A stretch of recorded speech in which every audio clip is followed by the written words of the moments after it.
আপনাদেরকে বলতে চাই, যেটা পরিষ্কারভাবে আপনারা নিজেরাও অনুধাবন করেন, এই দেশটা আপনার।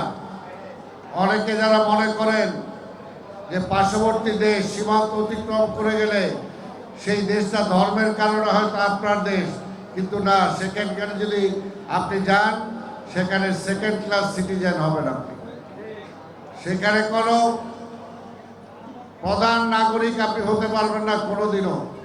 ওইখান থেকে বলবে তুই বাংলাদেশ থেকে আসছিস, তুই বাংলাদেশে যা, এই দেশটা তোর জন্মভূমি না। এই কারণেই তারা বাঙাল বলে যারা এইখান থেকে ওইখানে যান। এই কারণে বলবো যে এই দেশটা আপনার, এই দেশটা আমার, এই দেশটা শরীফ সাহেবের যেরকম, এই দেশটা ঠিক মধুরও তো এরকম, এখানে যে ট্রাস্টি বোর্ডের চেয়ারম্যান তারও সেই একই রকম। তো কাজে আমরা এই সমানে বিশ্বাস করি। এবং আরেকটা কথা আমাদের মনে রাখতে হবে, যে খারাপ সে খারাপ, কোনো ধর্মেই কোনো অন্যায়কে, খারাপ কোনো কিছুকে কখনো কিন্তু মূল্যায়ন করে না, ভালো বলে না।